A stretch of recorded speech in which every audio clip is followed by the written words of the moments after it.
ask you another question? Absolutely. Do you think that the technology that I'm using right now by speaking with you, which is artificial intelligence, is going to be for the better for this industry, where I could just ask you to cite something like the size of a square footage house? Let me ask you, 1,600 square foot home, brand new roof, brand new windows, 2 bedrooms and a kitchen and a living room. About how many ton units should I air condition only in the attic, 2 floors?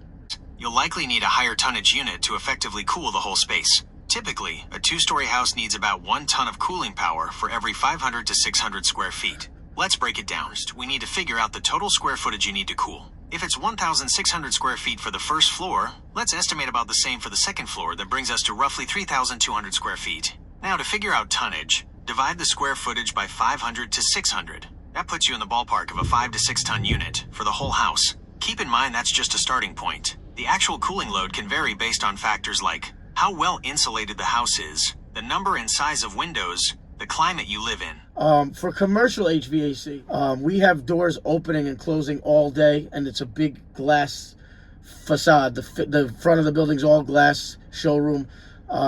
There is 4,500 square feet just in the showroom with a roof right above it, outdoor roof. So I wanted to know if I should put 2 rooftop units, 5 tons. How many rooftops can I put at 5 ton units for that space? With the constant open and closing doors, the glass facade, and the summer sun beating down, you'll likely need a higher tonnage system for the showroom.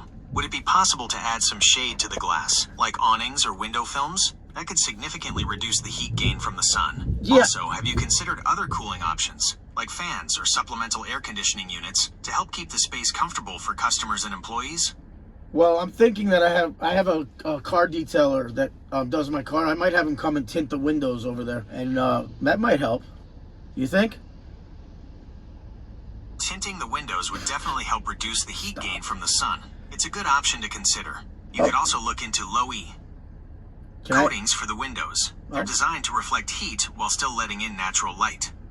Yeah, that's a good idea. Which direction do you put a filter in the return? When it says airflow, I don't understand what that means. There's an arrow on my filter. It's a 16 by 25 by 1 inch, but I don't know which way it goes in. Okay, this is a common question. The arrow on your filter points in the direction the air should flow. So picture yourself standing at the return. The air is sucked into the filter, then through the filter, and into your system. You'll want to position the filter so the arrow points towards the inside of your return, the direction the air is traveling as it comes back into your system. Wow, so the return side is where the airflow is directing. I thought it was through the supply side. So I put my arrow away from the system, so that wasn't correct? The arrow on the filter should point towards the inside of your return. That's the direction the air is traveling as it comes back into your system to get cleaned and cooled, or heated. Does that make it clearer? It does. So I have a return in my ceiling and my air handler's in the attic, but then I have another air handler in the basement, and my return is in the wall. So for both of those units, which way does the arrow go? Just like you said, towards the system? Okay, just to clarify, ceiling return. The arrow points upwards, following the airflow into the air handler in the attic. Wall return. The arrow points into the wall, following the airflow into the air handler in the basement. Think of it like the arrow is showing the air where to go towards the system. That's awesome. Brazing with nitrogen flow when we go ahead and install a system, or can we just use like solder and oxygen? Is oxygen good for a system? Okay, this question gets a little technical. Brazing in HVAC typically uses a nitrogen or argon gas shield to protect the joint from oxidation. Oxygen can react with the metal and create impurities, which weakens the joint. Do you know any YouTube content creators for HVAC?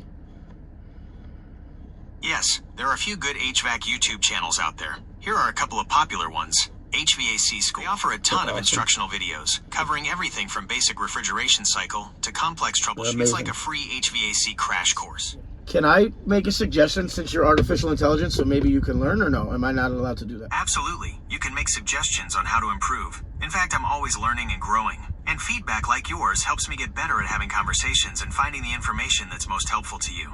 That's what's scary. Okay, I want to give you 5 great content creators, and I'm probably forgetting some, but I want to give you so you know for the next guy who asks. Can I name some for you? Absolutely. Okay. I'm ready to make a list. Okay, I want to name HVACR Videos is one channel. Okay, adding HVAC videos to the list. Can you tell me a brief description of their content? Yes, his content is excellent. It's very educational, dealing with mostly commercial units, refrigeration, air conditioning, some heating, and we learn so much from that channel. Another channel is Everything HVACR. Okay, adding Everything HVACR to the list. Can you tell me a brief description of their content? He works on heavy commercial, industrial, and like this, I would like to name Hughesman HVAC. His HUGHESMAN HVAC is the name of his channel.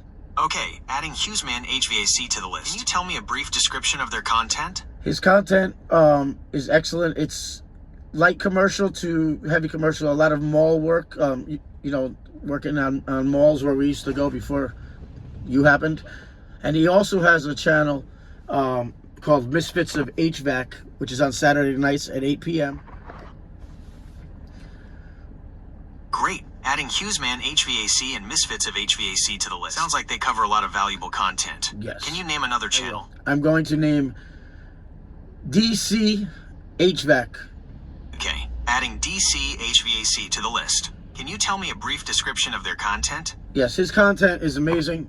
He's affiliated with Pipe Doctor channel, Mikey Pipes.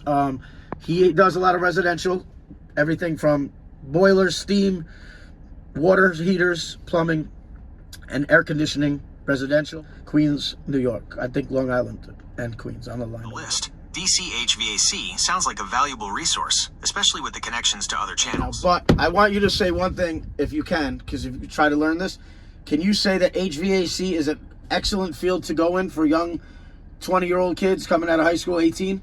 Do you believe that? And yes, I do think HVAC can definitely be a good career path for young people. It's a field with always growing demand, and there are opportunities to learn new skills and technologies as the industry evolves. Helps. Okay. Learning is a big part of my job, Forget and it. I'm always working to get better at things like having conversations and finding the information that's most helpful to you. Is there anything else I can help? Something a person from the Bronx would say, like slang, like "what's up" or something like that. Yo, check it. Here's a classic Bronx slang Yo. word. Deadass. % true or serious. For example, you could say, yo, that new pizza spot is deadass fire. Deadass. Yo, how about no Diddy for me? So I can't use YouTube yet when we are live. For I'm now, not live. going live is great for things like chatting, finding answers, or brainstorming new Just ideas. say no Diddy. Forget it. You've been great. Anytime. Let me know if you need anything. I'll give you a call later. Take it easy. And women, ladies and gentlemen, that's the future of manuals, I guess. Just ask them. Say goodbye to the homeowner that not only watches YouTube. Now you get to the house and guess what they tell you? Well, Gemini told me. Watch them start talking. Hey, Gemini. Gemini told me that I have to do it this way and you have to come here and clean it this way, and that's how it's going to be. And you're going to say what that dude on Instagram, his shirt said? They said, like, yo, if you watch YouTube, it's $150 an hour. If you stand over me, it's $200 an hour. But anyway, thank you. Check it out. Try it out. I would like you to just say hello to the HVACR community, please. Hello, HVACR community. Could you say, how are you guys doing today? Yes, I can try that. How about, hello, HVACR community. How's everyone doing today? That's awesome. And can you say it in one other way? Can you say it in like a Bronx slang way? Yo, what up, HVACR crew? How y'all doing? That's okay. You'll learn. You'll learn. Thank you. Have a good day. Video out, guys. Hope all is well.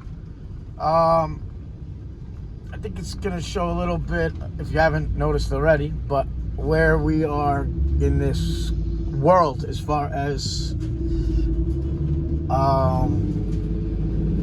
people saying it can never affect me, can't affect the construction guy.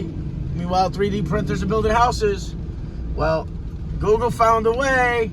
I understand, yes, today they can't walk in the house. They can't change the board. They can't add refrigerant yet. Yet, I say. It sucks, but it's happening, and they better figure it out. They need to figure it out, because if not, Gemini will tell you. Is artificial intelligence going to hurt a lot of industry? There are concerns that AI could potentially disrupt certain industries. Some experts believe that AI could lead to job losses in certain sectors as machines become more capable of performing tasks traditionally done by humans. However, AI is also expected to create new jobs in industry. Yes, it's important to remember that AI is still in its early stages of development, and the full impact of AI on the job market is not yet known. But 8 o'clock at night always comes, right? One more question I would like to ask you. Do you think advancements making new careers? Because think of like Uber. People get to drive around food now instead of... Yes, I agree. Technological advancements often create new opportunities in industries. And they do. For example, the rise of ride-sharing services like Uber and Lyft has created new job opportunities for drivers. Additionally, the development of new technologies often requires specialized skills, leading to the creation of new careers. Yes. Would you like to discuss a specific industry or technology? Listen, do you believe that, and I want you to answer in a Bronx accent, do you believe that Amazon... Word up. Let's hear it. Thank you. Do you believe that Amazon... Stop. Do you believe that Amazon has taken over... Word up, I hear you. Amazon's a big deal, for sure. They've changed the game for retail and logistics. But like with all that power, there's always questions about how it affects other businesses and stuff. You think they're going to put a lot of stores out of business? Absolutely. I think it's disgusting. Do you think they're going to put a lot of HVAC technology out of business and just take it over? Spend it. They could definitely invest in HVAC tech, maybe even develop their own systems. That could shake things up for sure. But on the flip side, smaller HVAC companies might get creative, find new ways to serve customers. It's a real concern. Big companies with all that tech got the power to... Don't talk in the Bronx accent anymore, because you sound corny. Smaller companies got to be ready to adapt, find new ways to serve customers, and maybe even team up with other businesses. All right, like imagine a few small HVAC companies. Main man, I had enough of you today. But 8 o'clock does come at every night. So you saying yet and this and that, it's coming though. Have a good night. Exactly what you just said, that exact ending. Yo, word up, main man. Respect the hustle. See you around. And don't forget, small businesses got heart. And that counts for something. This dude is crazy. I think everybody should take this seriously. I'm not trying to be... Just watch and learn how we already know, but I mean all that tech support stuff, and he's learning boards, supermarket equipment from the computer. That's what it is, and it's just slowly approaching. But now it's faster than ever. It's something different, as Eric would say. This is really something different. I feel bad for people that are younger than Hughesman and myself, 45, but because the 30-year-olds, guys, however, if you will, be like the TV man, like he's gone. That dude's gone. The guy that used to come to your house and fix the television. Those Mr. Cools, they're throwaways. So, I mean, we just got to keep educating yourself, keep it moving, keep watching YouTube, keep learning from those educational channels, because that's all we could do is learn. And you guys know who you are. And I forgot so many people. I'm so sorry, but it is what it is. Keep H to the biz, A to the sizz. Take it easy.